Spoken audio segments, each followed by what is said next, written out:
has got two ends, upper end, lower end, or you can call poles, upper pole, lower poles, and two borders, outer border or lateral border convex, inner border or median border concave, and concavity is called as hilum, through which the secrets are going in and coming out. And two surfaces, anterior surface which is convex, posterior surface which is flat. But in some cases what you can find or you can come across a kidney with similar anterior and posterior surface. Then how will you identify the surfaces? You will identify the surfaces according to the arrangement of the structures in the hilum. In the hilum you can find renal artery, renal vein, and pelvis. So how is the arrangement from anterior to posterior? Most anterior will be vein, then artery, and most posterior will be pelvis, and direction of the pelvis will be downward. So this is the direction of the pelvis over here, coming downward. So this will be most posterior. Okay? If there is any doubt, you can ask me. How? You can see from behind, the posterior surface is flat in this kidney, so it is easy to identify the surfaces in this kidney. Okay? Most posterior is, so this belongs to which side? Right side. Okay? Clear? Yes. And you can see this is this one.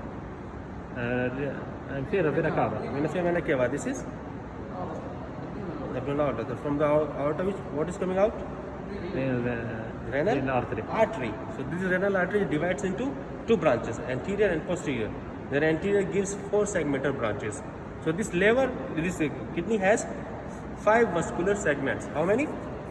5. 4. More on the top, there is apical, upper, middle, lower.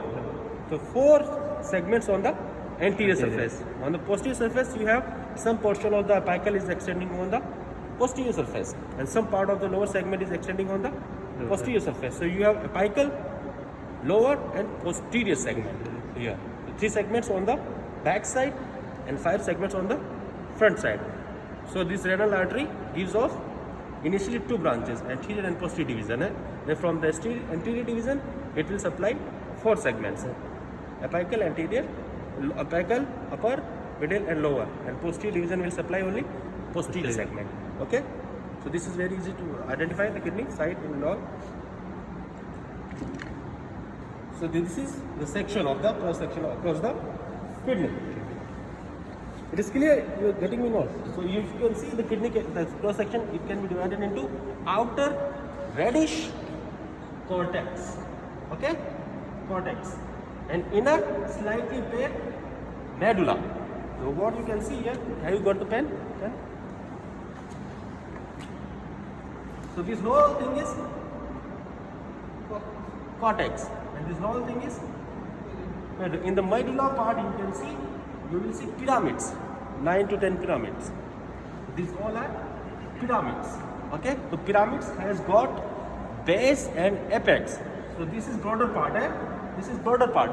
The broader part is called as base, and here it will be. It is not ideal, but base will be towards cortex, and towards this calyces you will find the apex. This is base. Here will be apex of the pyramids. And cortex, you can see the cortex is divided again into 2 parts. One which is forming the cap, one which is forming a cap over the medulla. So this is called cortical lobule or cortical arches. The part of the cortex which is covering the base of the renal pyramid, it is called as cortical lobule. And the part of this cortex which is going in between 2 pyramids, this is called as what? Some part of the cortex, okay, it is going between the pyramids. This is again cortex. Yes. This area, this whole area is cortex. Yes. So some part is covering the base, this one, and some part is going in between the pyramids. Okay, clear? Yes. So what do you call it? This is called as renal columns. The columns is the part of the cortex in between pyramids. It is going between the pyramids. Okay, and the most near the apical part of this renal pyramids, it is called as renal papilla. The renal papilla is indenting the these are minor classes. You have 7 to 14 minor classes, okay? So these are minor classes, and minor classes they open into 2 or 3 major calyx or chalices, okay? You have to remember the number. So apart from cortex and medulla, so you can see these are arteries. So these are called interlobular vessels. These are interlobular vessels. Clear? Yes. And then this is again the major calyces. Then he continues as pelvis. So there is one more term used in this section that is called as renal sinus. The renal sinus and renal hilum. Yes. So what is hilum and what is sinus? This space here, The opening. this space which is containing the artery, vein, and this pelvis, everything, that is called sinus. And what is hilum? Hilum is the just initial entrance point, like door. Door is hilum. As you come in, there is some space, Yes. okay, occupied by this structure. This is called sinus.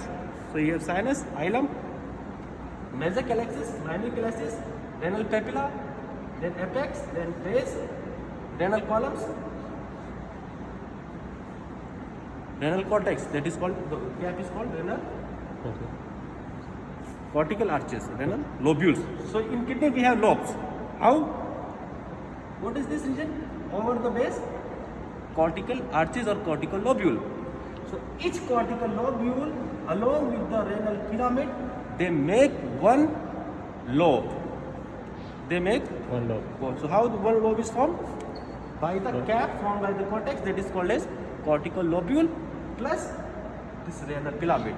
So they make one Lobe. lobe, Lobe. one lobe of the kidney. Okay, clear? So this is how the things are arranged in this section of the kidney. So this is ureter. You can easily identify the ureter, right? Easy. And there will be question according to the. So we have abdominal parts, pelvic parts. So you have to know the relation of the both parts, their lymphatic drainage and blood supply. Okay. This is here we got the bladder. So bladder, when it is empty, it looks different, and when it is full, it looks different. When it is empty, it has how many border surfaces? Any idea? Yes. Huh? When it is empty, when the bladder is empty, it has apex. So in this, the apex will be in both, in empty and full. So here this is full. So this is apex. This is full. This is full. This is apex. Yes. Okay, and otherwise in normal empty bladder you have apex, base is posterior surface. Base is Yes, sir. posterior surface, also known as fundus. Okay, fundus. Then you have two inferolateral surface, lateral surface, and one superior surface in empty bladder. Yes. So the two inferolateral surface come and meet anteriorly to form anterior border. The superior surface and the inferolateral surface from both sides, they unite to form right lateral and left lateral surfaces. Then you have one more posterior surface. So borders. We have 4 borders. Anterior border, 2 lateral border, 1 posterior border. And surfaces, superior surface, this one, and 2 lateral surfaces. And we have 1 base, 1 apex. So what is attached to the apex?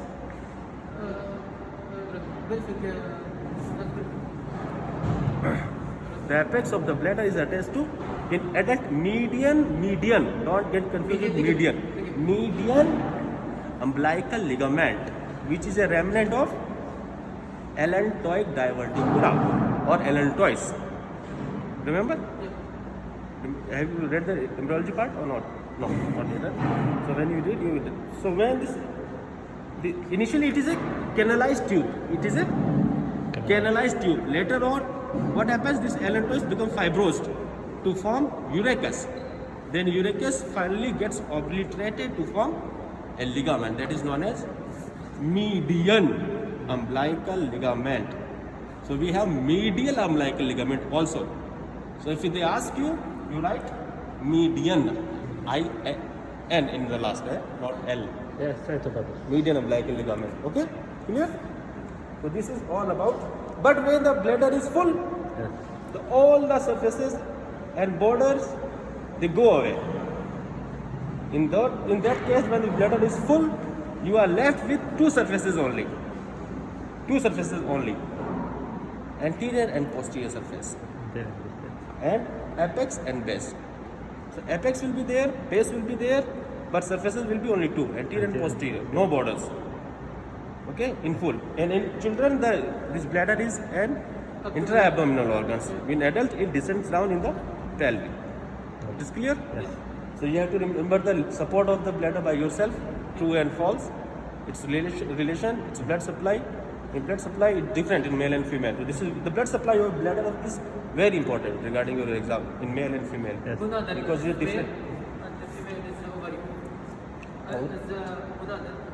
Blood supply, not relation. Okay, you go and read the lecture. Then in the urethra, for urethra we don't have any because but you can identify easily, I think. Huh? It is penile part, membranous part, prostatic part. Prosthetic Huh? for the male, yes. So you have to identify. Is it So actually? you can easily identify. Yeah. Yeah? Finish? Finish.